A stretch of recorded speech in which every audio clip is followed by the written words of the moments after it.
Hello, good afternoon to you all. आपका फिर से स्वागत है पॉलिटी के सीरीज में जो हम लोग शुरू कर रहे हैं। तो अभी तक जैसे कि हम लोगों ने कल देखा था यूनियन एंड इट्स टेरिटरीज, और हमने आर्टिकल 1 2 आर्टिकल 4 का क्या किया था, पढ़ा था। साथ में स्टेट रीऑर्गेनाइजेशन एक्ट भी देखे थे और बहुत सारी कमिटीज भी देखी थी जो स्टेट रीऑर्गेनाइजेशन एक्ट के लिए, स्टेट रीऑर्गेनाइज करने के लिए बहुत सारी जो कमिटीज क्या करी गई थी, फॉर्म किए गई थी। तो कल पे हमारा खत्म हुआ था कॉन्स्टिट्यूशन का क्या, पार्ट 1। क्योंकि हम लोगों ने बताया था कि पार्ट 1 में ही हमारे आर्टिकल 1 to 4 आते हैं यूनियन एंड इट्स टेरिटरीज के अंदर। तो आज हम शुरू करने जा रहे हैं अपने कॉन्स्टिट्यूशन का क्या पार्ट, शुरू करने जा रहे हैं हम लोग कॉन्स्टिट्यूशन का पार्ट 2। पार्ट 2 और पार्ट 2 के अंदर मैंने बताया था कि पार्ट 2 के अंदर क्या आएगा, हमारा सिटीजनशिप। ठीक है, पार्ट 2 के अंदर क्या आएगा, सिटीजनशिप। तो आज हमारा मेन फोकस का किस पे रहेगा, सिटीजनशिप पे। ठीक है, सिटीजनशिप की अगर बात करें तो सिटीजनशिप के लिए मैंने बताया था कल हमारे पास आर्टिकल 5 to क्या है, 11। आर्टिकल 5 से आर्टिकल 11 की अगर बात करें तो ये किसके बारे में बताते हैं, सिटीजनशिप। तो सबसे पहले अगर आप खुद सोचो तो हमें दिमाग में क्या आता है कि भाई सिटीजनशिप जरूरी क्यों है। सिटीजनशिप सिटीजनशिप जरूरी क्यों है, क्यों जरूरी है सिटीजनशिप, किसी एक पर्टिकुलर पर्सन को सिटीजनशिप अवॉर्ड करना क्यों जरूरी है। तो सबसे पहले इंपॉर्टेंट सिटीजनशिप की इसलिए आ जाती है क्योंकि अगर आपके पास सिटीजनशिप नहीं हुई तो कैसे रिकॉग्नाइज होगा कि आप उस पर्टिकुलर कंट्री के रेजिडेंस हो। ठीक है, तो सबसे पहले तो यहाँ पे क्या आ जाएगा कि क्यों जरूरी है अगर सिटीजनशिप पे, तो सबसे पहले रिकॉग्निशन। रिकॉग्निशन हो जाए, रिकॉग्निशन के लिए कि हाँ आप पर्टिकुलर कंट्री के क्या हो, सिटीजन हो, रिकॉग्नाइज हो गए आप तभी उसी सिटीजनशिप से। दूसरी बात करें तो दूसरा क्या है, स्कीम्स। अगर आपको इंडिया में किसी भी स्कीम्स का बेनिफिट लेना है तो क्या होगा, आपके पास कोई ना कोई वैलिड रेजिडेंशियल प्रूफ होना चाहिए। जहां तक आपने देखा ही होगा, आप कोई भी डॉक्यूमेंट बनवाने जाओ या किसी भी स्कीम का बेनिफिट लेने जाओ, आपसे क्या लिया जाता है, एक बात आती है किसकी, डोमिसाइल की, डोमिसाइल सर्टिफिकेट जिसको कहते हैं। और डोमिसाइल सर्टिफिकेट तब तक नहीं बनेगा जब तक आप उस पर्टिकुलर कंट्री के रेजिडेंट हुए। और आपको स्कीम्स का फायदा तभी मिलेगा जब आप क्या प्रूफ कर पाओगे कि आप इस पर्टिकुलर कंट्री के रेजिडेंट हो, कोई ना कोई ऐसा प्रूफ आप दे पाओगे जिससे ये प्रूफ होगा कि आप यहाँ पर्टिकुलर एरिया के रेजिडेंट हो। तो किसी स्कीम्स का अगर हमें बेनिफिट उठाना है तो भी हमें क्या चाहिए, सिटीजनशिप। दूसरी बात करते हैं अगर हम फंडामेंटल राइट्स की, तो जैसे फंडामेंटल राइट्स मैंने आपको बताया था, आपकी बेसिक सस्टेनेबिलिटी के लिए, लाइफ के लिए फंडामेंटल राइट बहुत जरूरी है। अगर हमारे कॉन्स्टिट्यूशन में जितने भी फंडामेंटल राइट डिफाइन किए गए हैं, फंडामेंटल राइट हमारे पास कहाँ से, 12 से कहाँ तक, 12 to 35। मगर क्या सारे फंडामेंटल राइट सबके लिए अवेलेबल हैं, नहीं। अगर हम बात करें आर्टिकल्स की तो आर्टिकल 15, 16, 29 और 30, ये आर्टिकल ऐसे हैं जो सिर्फ और सिर्फ किसको अवेलेबल है, इंडियन सिटीजन्स को। फॉरेनर्स को ये आर्टिकल्स अलाउड नहीं है। ठीक है, इन आर्टिकल्स के अलोंग अगर उनके साथ कोई डिस्क्रिमिनेशन किया जाता है तो उसके लिए वो वैलिड है, उसके लिए वो कोर्ट नहीं जा सकता है, क्योंकि भाई वो क्या है, सिटीजन नहीं है, वो हमारी कंट्री के लिए क्या है, एक फॉरेनर है। तो यानी कि अगर सारे आपको फंडामेंटल राइट्स के बेनिफिट उठाने हैं तो आपको सिटीजनशिप की जरूरत है। दूसरी बात, अगर आपको क्या करना है, वोटिंग राइट लेना है, वोटिंग राइट। ठीक है, आप खुद सोचो कि क्या बांग्लादेश या नेपाल का कोई इंसान आके हमारे यहाँ इलेक्शंस में वोट कर सकता है? नहीं वोट कर सकता है। ठीक है, तो अगर आपको वोटिंग राइट चाहिए तो आपको किसी इंडियन जगह का कोई ना कोई रेजिडेंस प्रूफ दिखाना होगा। उसी हिसाब से उसी कॉन्स्टिट्यूएंसी का आपका क्या बनेगा? वोटर आईडी कार्ड बनेगा, और उसी वोटर आईडी कार्ड के बेसिस पे आप क्या करोगे? वोटिंग डाल सकते हो। तो ये सब कुछ चीजें हैं इंपॉर्टेंट, जिसकी वजह से हमें क्या चाहिए? सिटीजनशिप चाहिए। ठीक है, ताकि हमें क्या करा जा सके? उस पर्टिकुलर कंट्री का नागरिक क्या किया जा सके? रिकॉग्नाइज किया जा सके। तो अब हमें वही देखने हैं कि किस किस आर्टिकल्स में क्या क्या बातें कही गई हैं, वो आर्टिकल्स देखेंगे। फिर देखेंगे डिटेल्ड में ये सब चीजें जो मैंने बताई हैं, इन सबको डिटेल्ड में देखेंगे। और फिर लास्ट में हम देखेंगे जो अभी हमारा हॉट टॉपिक चल रहा है, सीएए, यानी कि सिटीजनशिप अमेंडमेंट एक्ट। ठीक है, उसके बारे में देखेंगे। और इस तरीके से हमारा ये पार्ट 2 आज क्या हो जाएगा? कंप्लीट हो जाएगा। तो चलिए शुरू करते हैं। ठीक है, तो सबसे पहले क्या दिया गया है? The constitution of India provides a single, यहां पे वर्ड्स को मार्क करिएगा, single and uniform for whole of India. ठीक है, single and uniform whole of India.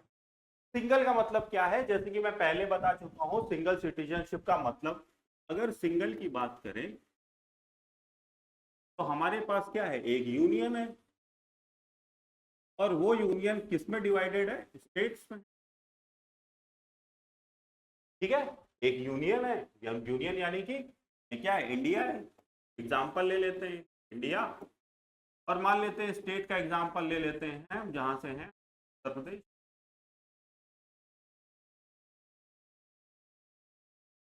तो सबकी आप जो जितने भी देख रहे हो वीडियो जो मैं पढ़ा रहा हूं, हम सबके पास क्या है? एक सिंगल सिटीजनशिप है। हम लोग क्या कहलाते हैं? सिटीजन ऑफ इंडिया ही तो कहलाते हैं। क्या कहीं आपने सुना होगा citizen of Bihar, citizen of Uttar Pradesh, citizen of Andhra Pradesh? ऐसा कुछ तो सुना नहीं होगा आपने। हमेशा आप क्या सुनते हो? Citizen of India. यानी कि स्टेट के लेवल पे हमारे यहाँ सिटीजनशिप ग्रांट नहीं की जा सकती है। हमारे यहाँ सिटीजनशिप किस बेसिस पे ग्रांट की जाती है? ऑल ओवर इंडिया के स्टेटस पे। जबकि अगर इसका कॉन्ट्ररी देखें तो इसका कॉन्ट्ररी होता है डुअल सिटीजनशिप। Dual citizenship. अब डुअल सिटीजनशिप की बात करें तो डुअल सिटीजनशिप को कौन फॉलो करता है? यूएसए।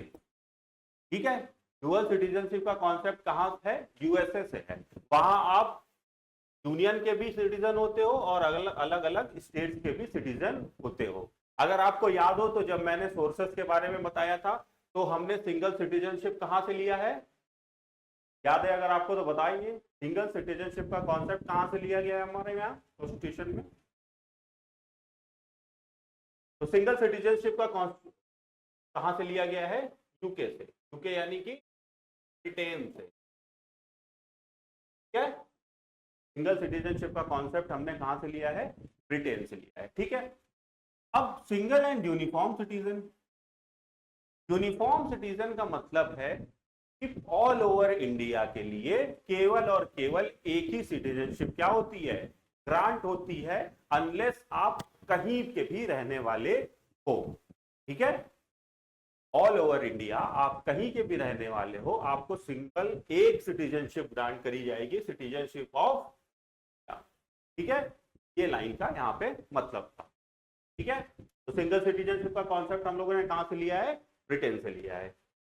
ठीक है, फिर बात करते हैं, citizenship of India was granted to every person whom domiciled in the territory of the India at the commencement of the constitution। यानी कि सिटीजनशिप किसको दी गई है? अगर शुरुआत में बात करें कॉन्स्टिट्यूशन के हिसाब से, तो जब कॉन्स्टिट्यूशन लागू हो गया था उसके बाद से जो जिस किसी भी की बर्थ कहां पे हुई है? इंडियन टेरिटरी में। ठीक है, कॉन्स्टिट्यूशन के कमेंसमेंट के टाइम जिस किसी की भी बर्थ कहां हुई है? टेरिटरी ऑफ द इंडिया में, उसको हम क्या ग्रांट कर देंगे? बाय डिफॉल्ट वो इंडियन सिटीजन माना जाएगा, उसे कुछ नहीं करना है। पहली कंडीशन क्या है, कमेंसमेंट ऑफ द कॉन्स्टिट्यूशन, ठीक है, कॉन्स्टिट्यूशन के कमेंस होने की जो डेट है, क्या डेट है, अगर प्रियम्बल में आपने याद किया हो तो कमेंसमेंट की डेट क्या थी, 26 नवंबर 1949, ठीक है। या इसके अलावा क्या है किया जा सकता है, भाई मान लीजिए कि कमेंसमेंट के टाइम पे वो इंडिया में बर्थ नहीं हुआ, उससे पहले हुआ है, कमेंसमेंट के पहले से, तो उसके लिए हमारे कॉन्स्टिट्यूशन में क्या है, बहुत सारे प्रोविजन दिए, हम क्या करेंगे एक एक करके देखेंगे, ठीक है। तो पहला प्रोविजन क्या दिया गया है,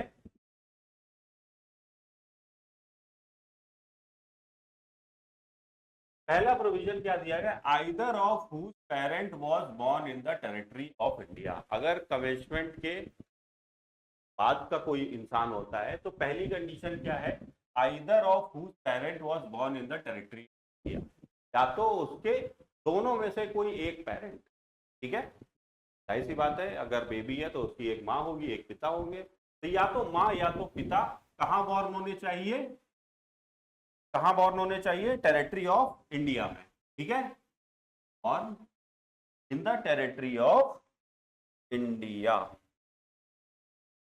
ठीक है, born in the territory of या आइदर, ठीक है, born in the territory of India. Marker के साथ कुछ दिक्कत हो गई है, 1 मिनट का टाइम दीजिएगा।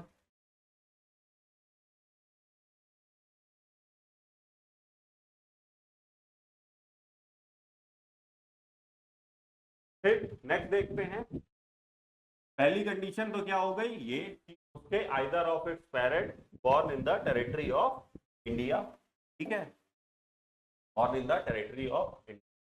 नेक्स्ट क्या है, who had been ordinary residing territory of India for not less than 5 years,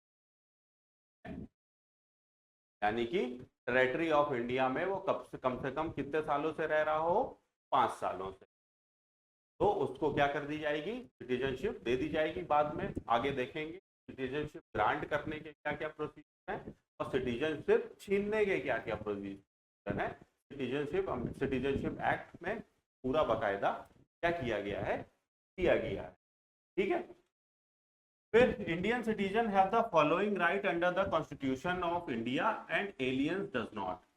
अब यहाँ पे एक वर्ड आया है एलियंस, यहाँ पे हम बाइफरकेट करके देखेंगे कि कौन कौन से राइट्स हैं जो सिटीजन्स के लिए दिए गए हैं और एलियंस के लिए डिनाइड किए।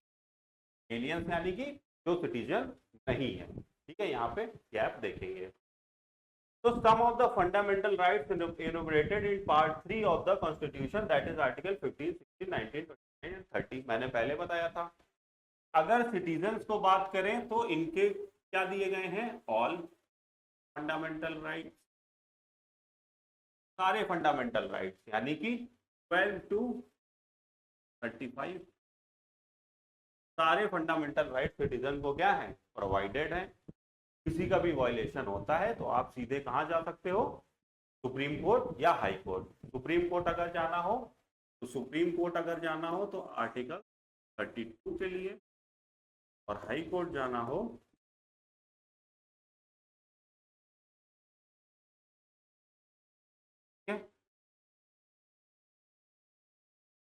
आर्टिकल 32 के अंदर आप सुप्रीम कोर्ट जा सकते हो, और हाई कोर्ट 266 या 226, एक कंफ्यूजन है, देख लूंगा कल क्लियर बता देते हैं, या शायद 226 है या 266, ठीक है, 226 ज्यादा हमें याद आ रहा है इस समय हाई कोर्ट के केस, ठीक है। अगर यहां अगर बात करो तो एक्सेप्ट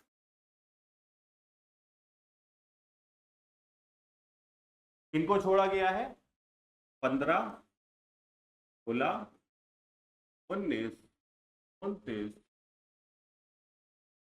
ये आर्टिकल्स क्या होंगे, एलियंस के लिए डिनाइड, ठीक है। तो सिटीजन्स के लिए क्या है, सारे आर्टिकल्स दिए जाएंगे, आर्टिकल 12 टू आर्टिकल 35। मगर अगर एलियंस की बात करें जो हमारे सिटीजन नहीं हैं, उनके लिए 15, 16, 19, 29, 30 हम डिनाई करते हैं, नहीं देंगे इनको। आगे अगर मान चलिए कल से फंडामेंटल राइट अगर शुरू हो जाता है तो वहां पे मैं बताऊंगा 15, 16, 19, 29 में क्या क्या डिफाइंड है। ठीक है, तो पहला बेसिक डिफरेंस तो ये हो गया कि सिटीजन को सारे फंडामेंटल राइट अवेलेबल हैं और एलियन को 15, 16, 19, 29 के अलावा बाकी सारे फंडामेंटल राइट मिल सकते हैं। ठीक है, फिर only citizens are eligible for office of the president, vice president, जज of the supreme court and the high court, attorney general, governor of a state, member of a legislature except. यानी कि जितनी भी इंपॉर्टेंट पोजीशंस हैं वहां पे केवल और केवल पार्टिसिपेट कौन कर सकता है?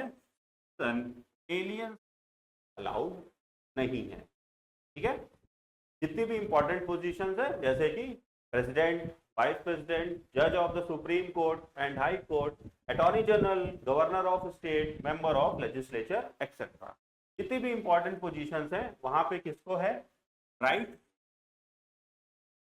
सिटीजन्स को, ना कि एलियंस को। किसी भी एलियंस को जो हमारा इंडियन सिटीजन नहीं है उसको अधिकार नहीं है चुनाव लड़ने का, गवर्नर ऑफ द स्टेट बनने का, प्रेसिडेंट का चुनाव लड़ने का, वाइस प्रेसिडेंट का या जज ऑफ द सुप्रीम कोर्ट या हाई कोर्ट के लिए एप्लीकेशन देने का।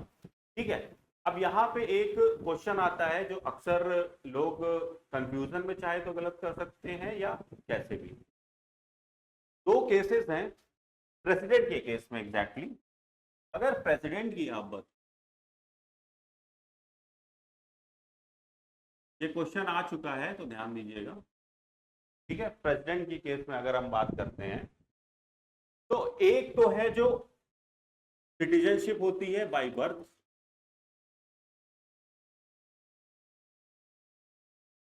By birth.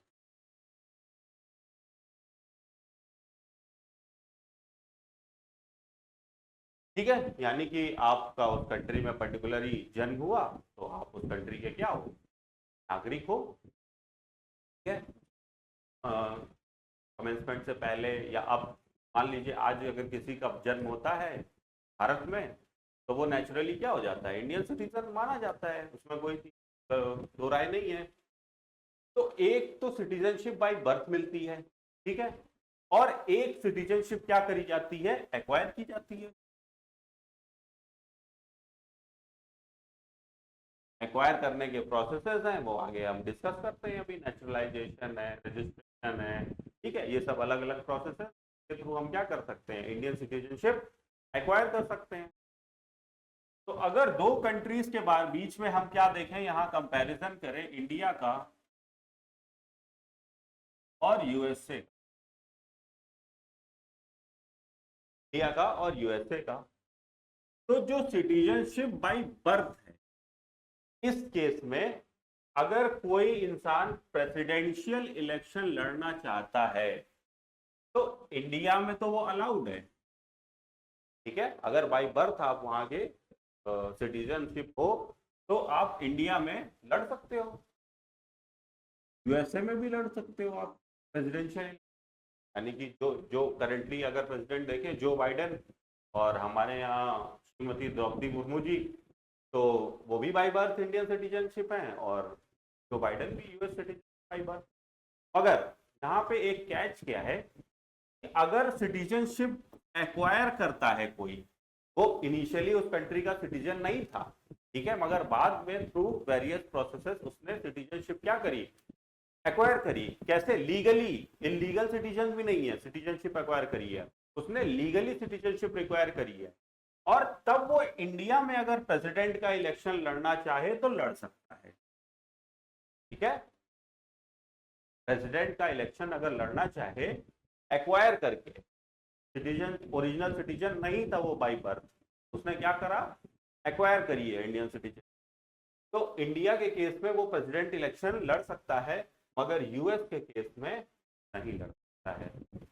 ठीक है, यहाँ पे एक ये बेसिक डिफरेंस है। ये क्वेश्चन बन आ चुका है कि अगर कोई इंसान है जो बाय बर्थ इंडियन सिटीजन नहीं है मगर बाद में उसने सिटीजनशिप को गेन किया है, ठीक है, तो क्या वो प्रेसिडेंशियल इलेक्शन लड़ सकता है? तो इंडिया के केस में बिल्कुल लड़ सकता है, यूएस के केस में नहीं लड़ सकता है। ठीक है, ये चीज आप याद रखिएगा। अगर ओरिजिनल सिटीजनशिप इंडियन नहीं है, बाद में वो एक्वायर करके प्रेसिडेंशियल इलेक्शन अगर लड़ना चाहता है तो वो क्या है, इंडिया के केस में अलाउड है, मगर यूएस के केस में अलाउड है। वो सिर्फ और सिर्फ बाई बर्थ यूएस का क्या होना चाहिए, सिटीजनशिप उसके पास। ठीक है, फिर क्या आता है, नेक्स्ट क्या है, नेक्स्ट देखते हैं।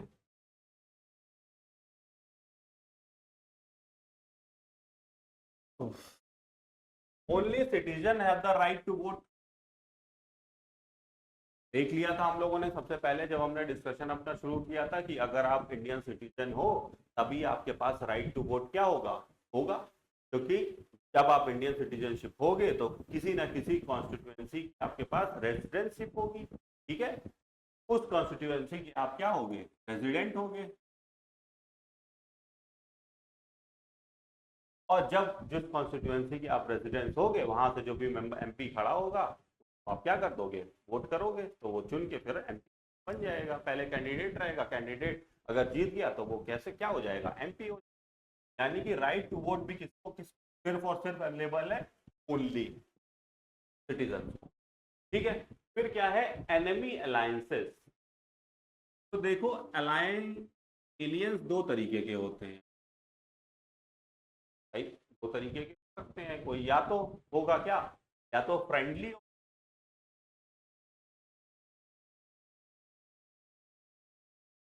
क्या क्या होगा, एनिमी हो।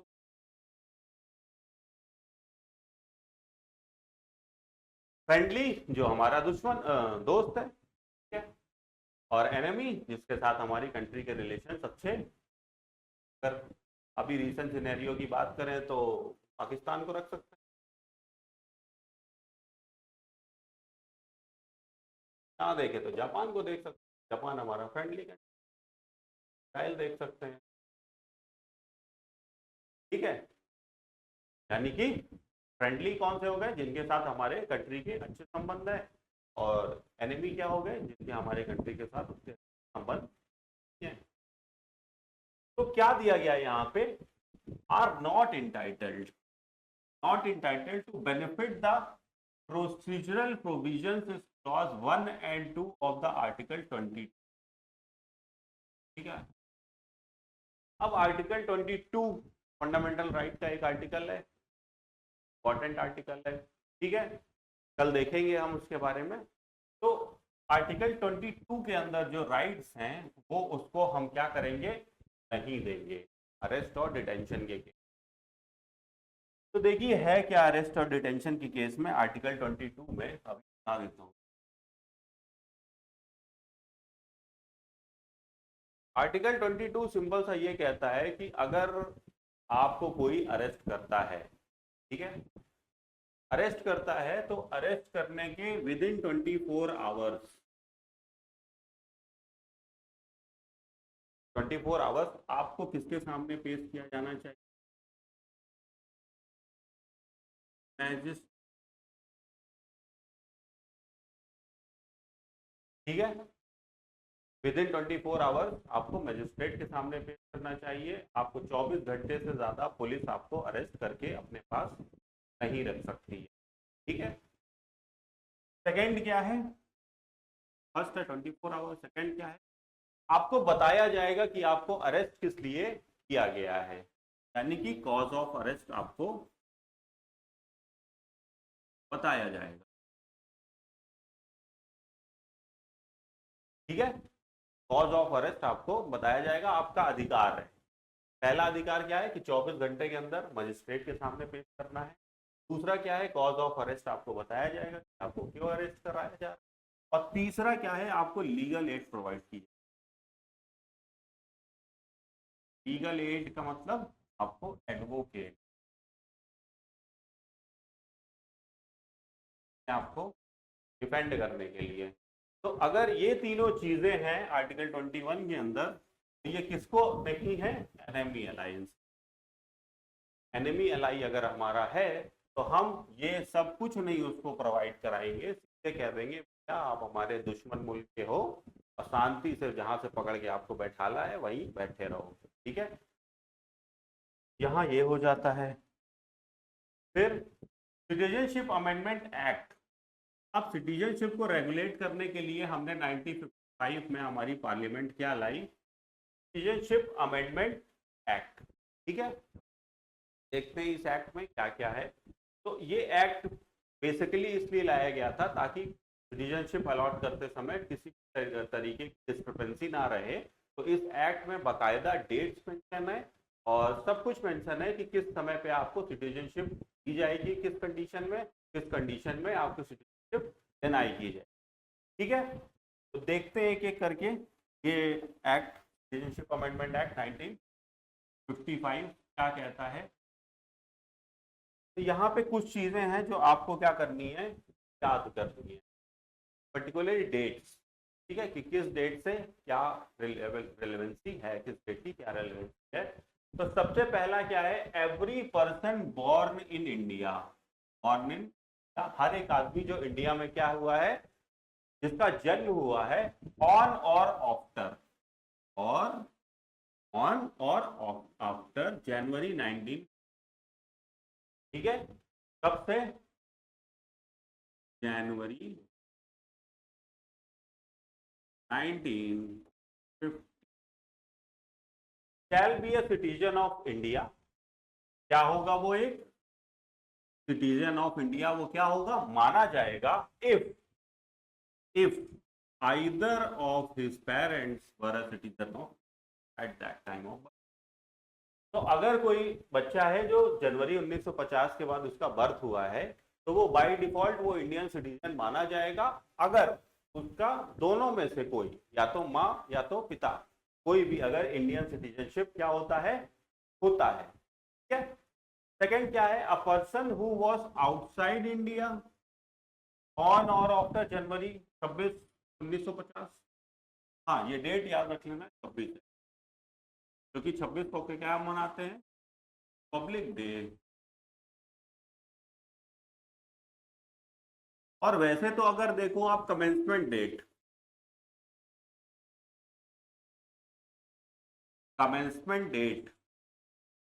प्रियम्बल में हमने क्या पढ़ी थी? 26 नवंबर 1949। ठीक है, 26 नवंबर 1949। मगर 26 नवंबर 1949 को हमारा कॉन्स्टिट्यूशन कमेंट तो हो गया, कमेंस तो हो गया था, मगर सारे आर्टिकल्स क्या थे? इफेक्टिव नहीं हुए थे उस डेट में। ठीक है, सारे आर्टिकल्स उस डेट को इफेक्ट नहीं किए गए थे, कुछ इंपॉर्टेंट आर्टिकल्स इफेक्ट कर दिए गए थे। बाकी जो मेजर कॉन्स्टिट्यूशन हुआ है वो कब हुआ है? 26 जनवरी 1950 के दिन में। ठीक है, इसीलिए आप मेजोरिटी कौन सी डेट पाओगे? 26 जनवरी 1950 की। ठीक है, यहाँ पे एक ये डिफरेंस है। ठीक है, फिर क्या होते हैं? अ पर्सन, हाँ, तो इसी को बोला गया है, जो ये वाला क्लॉज है, इसी को बोला गया है कि सिटीजनशिप अगर आप एक्वायर करते हो, यानी कि अगर आप क्या हो, 26 जनवरी 1950 से पहले क्या हो गए हो, उसके बाद ऑन और आफ्टर 26 जनवरी 1950 को या उसके बाद अगर आपका बर्थ होता है टेरिटरी ऑफ इंडिया में, तो आप भारतीय नागरिक हो। इसी को कहते हैं acquire of citizenship by birth.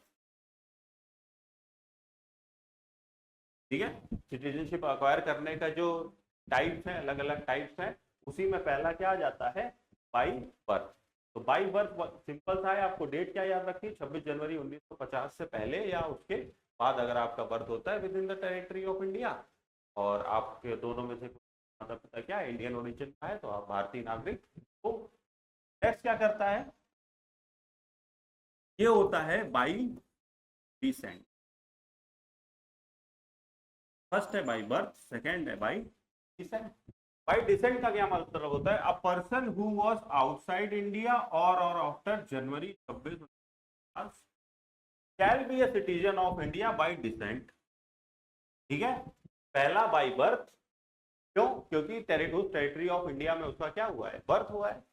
Second, वो टेरिटरी ऑफ इंडिया में उसका बर्थ नहीं हुआ है, वो कहाँ था, आउटसाइड ऑफ इंडिया।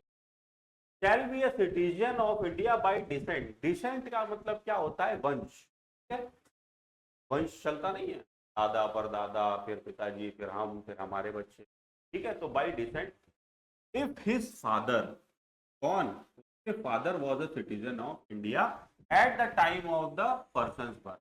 ठीक है, ठीक है, यानी कि उस लड़के का बर्थ कहाँ हुआ है, बाहर हुआ है, मगर अगर 26 जनवरी 1950 से पहले जो उसके फादर की सिटीजनशिप थी वो इंडियन सिटीजनशिप था।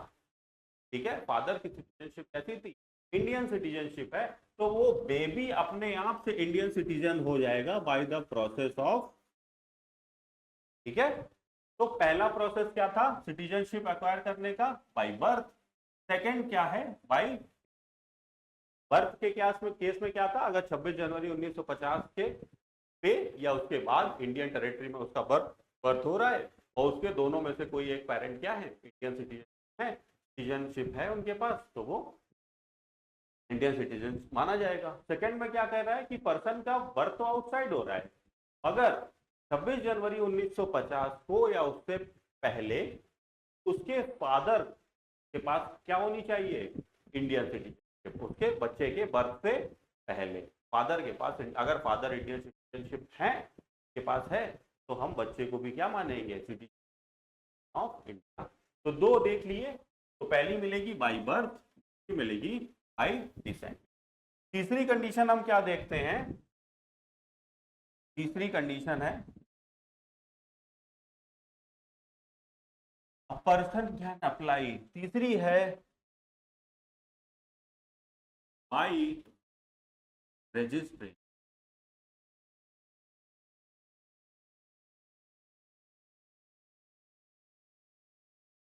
एक बात याद रखिएगा जो मैं थोड़ा स्किप कर गया, इन सब चीजों में by birth, by descent, by registration, by naturalization, आगे पढ़ेंगे नेचुरलाइजेशन, ये किसके लिए है, सिर्फ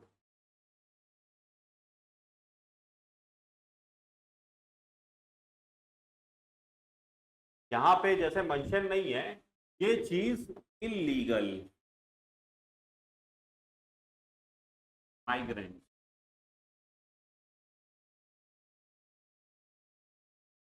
ये इलीगल माइग्रेंट्स के लिए एप्लीकेबल नहीं है। ठीक है, इलीगल माइग्रेंट्स के लिए ये कोई भी कंडीशन एप्लीकेबल नहीं है, ये सिर्फ किसके लिए है, जो लीगली माइग्रेट होके आए हैं, लीगली माइग्रेट होके, लीगली माइग्रेट होके आने का मतलब आप इंडिया में आए हो किसके साथ, वैलिड डॉक्यूमेंट्स।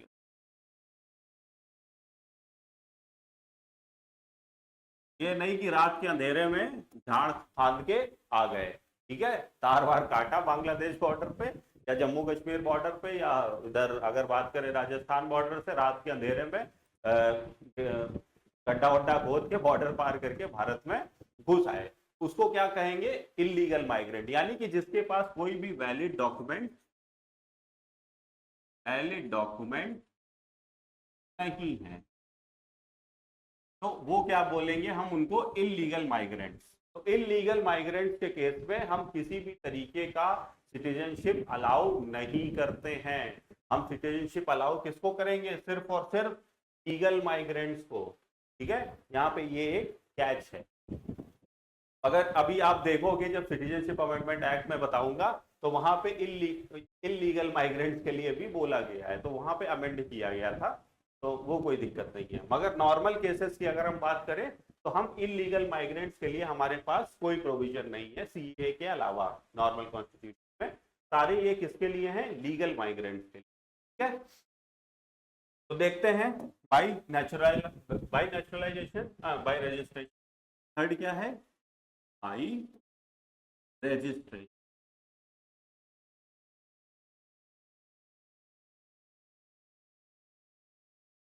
क्या करते हैं कि मान लीजिए आप जैसे अदनान सामी को ले लेते हैं, ठीक है, अदनान सामी का एग्जांपल लेते हैं तो अदनान सामी सबसे पहले क्या थे, पाकिस्तान रेजिडेंट थे, उनके पास पाकिस्तान सिटीजनशिप थी, मगर वो इंडिया में रहे कुछ साल और उन्होंने फिर अप्लाई किया और रजिस्ट्रेशन के माध्यम से उनको इंडियन सिटीजनशिप क्या कर दी गई, ग्रांट कर दी गई। तो क्या है इसमें, अ पर्सन कैन अप्लाई, एक पर्सन क्या कर सकता है, अप्लाई कर सकता है फॉर्म भर के गवर्नमेंट ऑफ इंडिया को, रजिस्टर्ड एज इंडियन सिटीजनशिप, इसके लिए इंडियन सिटीजनशिप लेने के लिए अप्लाई कर सकता है, to the competent authority, competent authority यानी कि मिनिस्ट्री ऑफ होम अफेयर्स ही देखती है सिटीजनशिप का केस, तो मिनिस्ट्री ऑफ होम अफेयर्स के में क्या करेगा, वो अप्लाई करेगा, भाई हमको इंडियन सिटीजनशिप चाहिए। अब इसके लिए कुछ कंडीशंस हैं, वो कंडीशंस क्या होनी चाहिए, फुलफिल होनी चाहिए, तभी क्या करोगे आप, अप्लाई कर सकते हो। ठीक है, यानी कि सबसे पहली कंडीशन क्या है, आप हमारे एनिमी अलायंस के नहीं होने चाहिए, ठीक है, उस कंट्री से आप नहीं आने चाहिए, क्योंकि एनिमी अलायंसेस को हम जनरली सिटीजनशिप ग्रांट करने में क्या करते हैं, डिले करते हैं, आप नहीं चाहोगे, क्योंकि हिडन मोटिव नहीं समझ में आता वहाँ का, क्या पता वहाँ के कुछ अगर इंटेलिजेंस ने उनको कुछ मोल्ड करके इंडियन सिटीजनशिप बना के भेज दिया और फिर यहाँ पे वो आके इलीगल गतिविधियां कर रहे हैं, कंस्पिरेसी कर रहे हैं इंडिया के खिलाफ में। ठीक है, तो नेक्स्ट बाय रजिस्ट्रेशन, रजिस्ट्रेशन में बस एक चीज याद रखिएगा, रजिस्ट्रेशन में, ठीक है, कहाँ गया, रजिस्ट्रेशन में वही है कि कम से कम 5 साल या कम से कम 7 साल आपको इंडिया में कंजर्वेटिवली रहना है। ठीक है, नेक्स्ट है, फोर्थ है by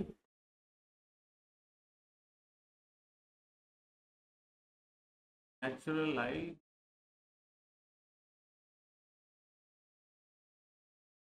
a person residing in India for more than 7 years। ठीक है, अगर कोई पर्सन क्या है 7 साल से ज्यादा, more than 7 year, having adequate knowledge of constitutionally recognized Indian languages. अब लैंग्वेजेस की अगर बात करो तो जब मैंने आपको शेड्यूल पढ़ाया था तो कॉन्स्टिट्यूशनली रिकॉग्नाइज्ड लैंग्वेजेस किस शेड्यूल में दी थी, अगर आप थोड़ा दिमाग को जोर डालो और शेड्यूल्स को थोड़ा मगअप करो तो किस शेड्यूल में मैंने बताया था कि लैंग्वेजेस डिफाइन की गई हैं,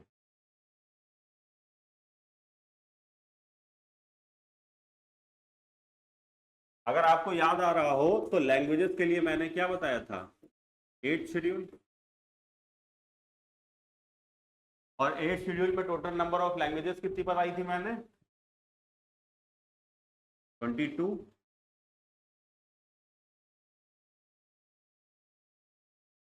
यानी कि 2 कंडीशन है, नेचुरलाइजेशन के लिए 2 कंडीशन आपको फुलफिल करनी होंगी। पहली कंडीशन क्या है, या तो आप 7 या उससे ज्यादा साल के लिए आप भारत में क्या कह रहे हो, रह रहे हो।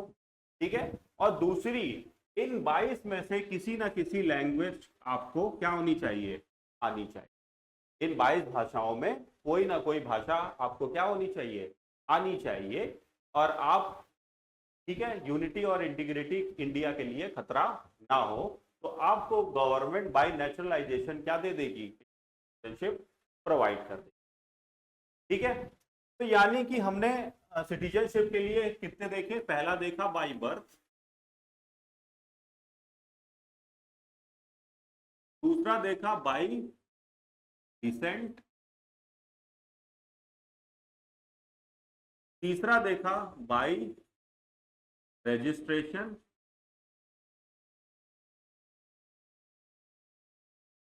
और चौथा देखा बाय नेचुरलाइजेशन।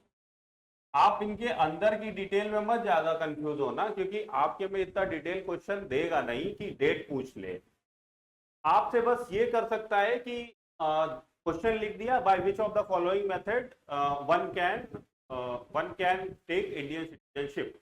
ठीक है, तो 4 ऑप्शन देखिए, बर्थ तो है, बर्थ से तो हर कोई समझ जाएगा, तो बर्थ हटा देगा, या तो डिसेंट देगा, या रजिस्ट्रेशन देगा, या नेचुरलाइजेशन देगा। ठीक है, और आपसे पूछ लेगा कि इन तीनों में से किस मेथड के थ्रू हम इंडियन सिटीजनशिप को क्या कर सकते हैं, एक्वायर कर सकते हैं। ठीक है, बेसिक बेसिक आपको इतना समझना है। ठीक है, तो चार कौन से हैं, by birth, bye decent, bye registration, bye naturalisation. ठीक है, तीनों हम चारों हम लोगों ने देख लिए सिटीजनशिप एक्वायर करने का तरीका। एक है लास्ट, अगर मान लीजिए कल को इंडिया, वैसे तो इंडिया क्या है, एक फ्रेंडली कंट्री है, जल्दी हम किसी से वॉर वगैरह करते नहीं है, अगर मान लीजिए कल को अगर कोई ऐसा सिनेरियो हो गया कि इंडिया ने बाई फोर्स कोई क्या करी, टेरिटरी टेरिटरी कैप्चर करी। ठीक है, अगर इंडिया ने कल को कोई नई टेरिटरी क्या करी, कैप्चर करी, तो उस टेरिटरी के जितने भी लोग होंगे,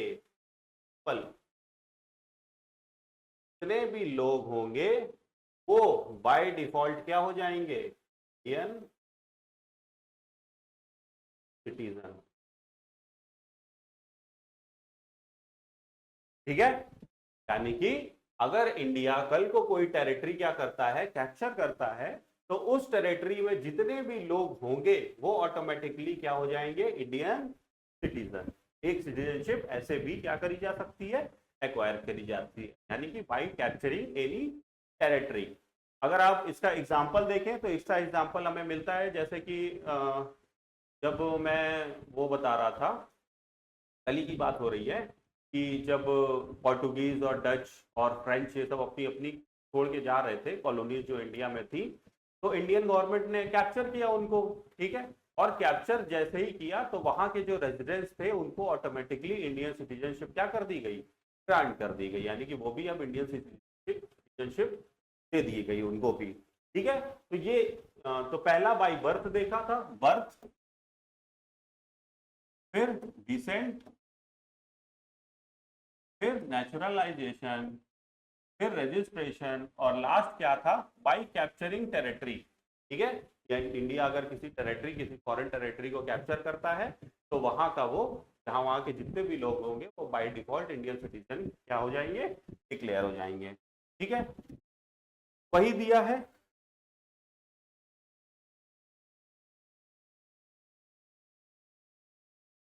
वही दिया है यहाँ पे, हाँ वही दिया है यहाँ पे, if any new territory becomes a part of India, कि अगर कोई नई टेरिटरी इंडिया का क्या बनती है, पार्ट बनती है, ठीक है, तो क्या हो जाएगा, the person of the territory will become citizen of India, तो उस टेरिटरी के पर्सन क्या बन जाएंगे, सिटीजन ऑफ इंडिया।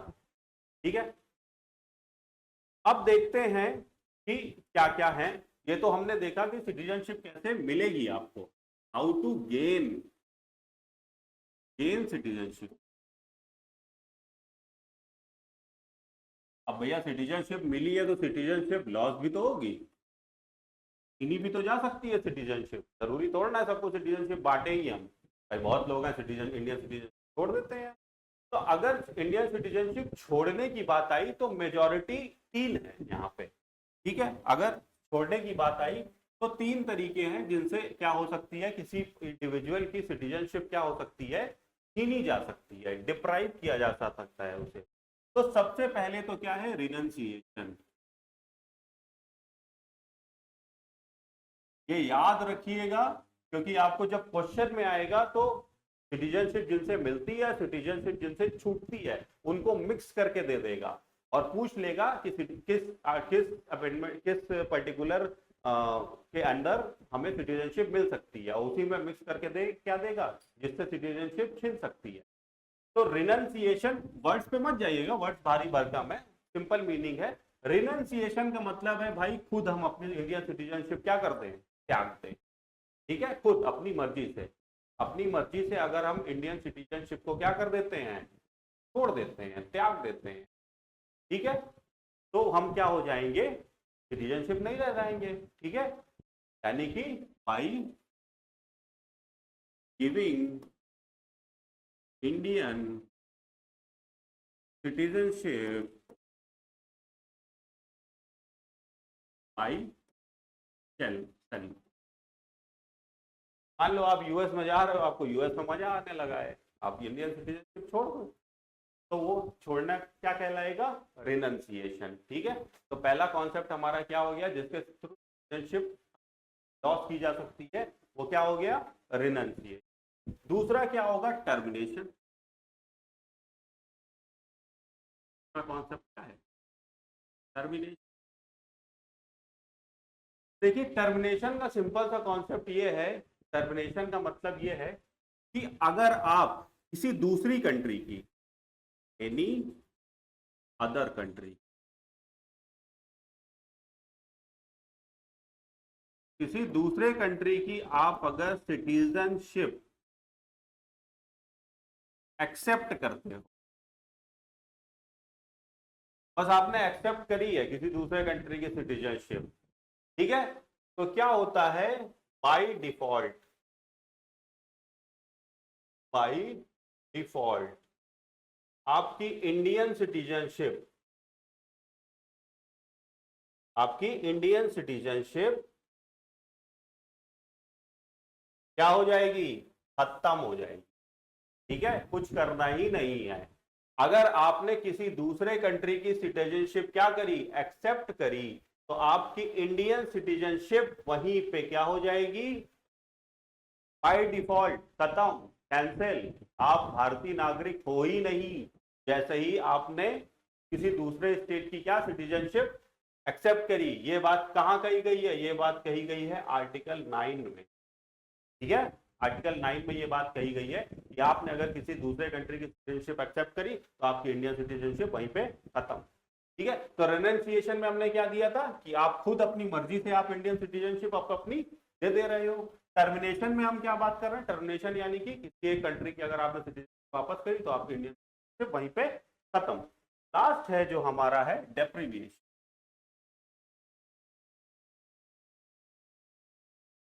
डेप्रीवेशन, डेप्रीविएशन का मतलब है कि भाई छीन लेना सिटीजनशिप, इंडियन सिटीजनशिप छीन लेना। ठीक है, तो गवर्नमेंट क्या कर सकती है? आप किसी भी पर्टिकुलर सिटीजन से उसकी सिटीजनशिप क्या कर सकती है? छीन सकती है। किस केसेस में? भाई मान लो अगर आप क्या कोई एंटी इंडिया एक्टिविटी या एक्टिविटी कर रहे हैं किसी एनिमी अलाइज से, एनिमी एलियन से क्या कर रहे हो? आप मिल जा रहे हो। ठीक है, और भारत के खिलाफ षड्यंत्र रच रहे हो। इंडिया की यूनिटी एंड इंटेग्रिटी को क्या हो? यूनिटी एंड इंटेग्रिटी को क्या कर रहे हो? आप ब्रेक कर रहे हो। ठीक है, यानी कि कुल मिला के भारत को आपसे अगर खतरा महसूस होता है तो उस केस में गवर्नमेंट क्या करेगी? आपको भारत की नागरिकता से डिप्राइव कर देगी, यानी कि आपसे भारतीय नागरिकता क्या होगी? छीन ली जाएगी। ठीक है, तो यहां पे लगता है मुझे कोई दिक्कत नहीं है। अगर देखें तो तीन है रेनंसिएशन, रेनंसिएशन यानी कि आप खुद अपनी इंडियन सिटीजनशिप क्या कर दोगे? छोड़ दोगे। टर्मिनेशन, टर्मिनेशन का मतलब क्या होगा? टर्मिनेशन का मतलब सिंपल सा है कि आपका क्या हो जाएगा? अगर आप किसी एक कंट्री की सिटीजनशिप लेते हो तो दूसरे कंट्री की आपकी बाय डिफॉल्ट खत्म कर दी जाएगी इंडिया की। और डेप्रीविएशन का मतलब सिंपल सा है कि अगर आप एंटी इंडिया कोई एक्टिविटी करते हो तो गवर्नमेंट का ये राइट है कि गवर्नमेंट क्या कर सकती है? आपकी सिटीजनशिप को डिस्कार्ड कर देगी। अब एक छोटा सा टॉपिक बचा है, खत्म कर देते हैं उसको। CAA, CAA act 2019, citizenship amendment act 2019 क्या है देख लेते हैं, छोटा सा टॉपिक है। तो ये एक्ट किसके लिए लाया गया था? इलीगल माइग्रेंट्स, इलीगल माइग्रेंट्स के लिए। कहां से? जो तीन कंट्रीज से आए हैं। कहां से? पाकिस्तान, बांग्लादेश एंड अफगानिस्तान।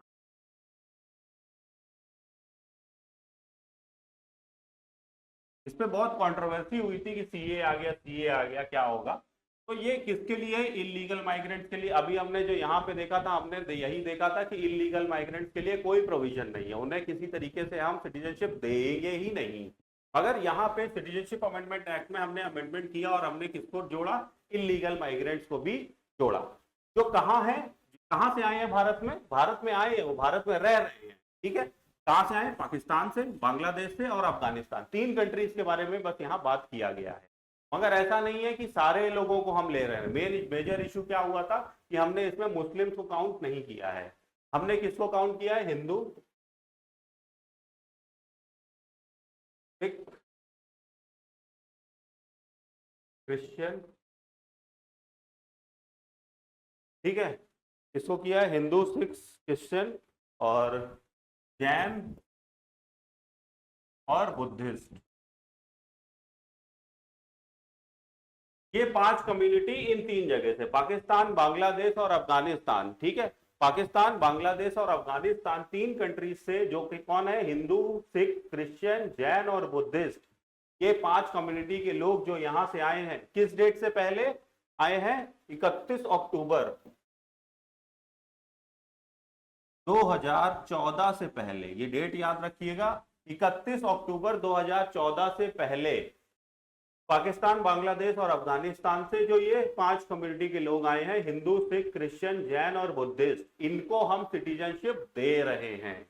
हम किसी से सिटीजनशिप ले नहीं रहे हैं, किसी इंडियन की सिटीजनशिप ली नहीं जा रही है, सिटीजनशिप देने की बात हुई है। यही मिसकम्युनिकेशन हो गया था गवर्नमेंट और लोकल्स के बीच में, इसीलिए सीए का क्या हो गया था? बहुत विरोध हुआ था कि हमारी नागरिकता छीन जाएगी। भाई छीनने की तो इसमें बात ही नहीं की गई है, छीने किसी से जा ही नहीं रही है, यहाँ तो नागरिकता देने की बात हो रही है। और दी किसको जा रही है? जो ये कम्युनिटी है, ये कम्युनिटी को दी इसलिए जा रही है क्योंकि अगर यहाँ बात करोगे तो ये क्या है? मुस्लिम मेजोरिटी कंट्रीज हैं और यहाँ वहां पे ये क्या है? माइनॉरिटीज हैं, तो इनके खिलाफ बहुत सारे अत्याचार किए जा रहे हैं वहां पे। तो ये सब भाग के कहाँ आए? इंडिया की तरफ, ताकि इंडिया में वो शरणार्थी बन के रहें। इसीलिए गवर्नमेंट इनके बेनिफिट के लिए सिटीजनशिप अमेंडमेंट एक्ट 2019 लाई, जिसके तहत इन लोगों को क्या दी जा रही है? नागरिकता दी जा रही है। तो यहाँ पे हमारा सिटीजनशिप जो है एक्ट खत्म होता है। बस इसके आर्टिकल्स बचे हैं, आपका मेजर कॉन्सेप्ट खत्म हो चुका है, बस आर्टिकल्स बचे हैं। तो आर्टिकल्स मैं कल लिखवा दूंगा, ठीक है। और कल से हम प्रॉपर अपना फंडामेंटल राइट भी शुरू करेंगे, देखेंगे बहुत सारी कॉन्सेप्ट है, स्टेट कॉन्सेप्ट है और राइट टू इक्वालिटी का कॉन्सेप्ट है, ठीक है। कल से हमारा मेन फंडामेंटल राइट शुरू हो जाएगा। और फंडामेंटल राइट मान के चलो, आपका पॉलिटी का सबसे इंपॉर्टेंट सेक्शन है, 1 से 2 क्वेश्चन आना मैंडेटरी है, ठीक है। तो कल की क्लास आपकी थोड़ी इंपॉर्टेंट रहेगी, तो अटेंटिव रहिए, ठीक है। थैंक यू, आज के लिए रखते हैं।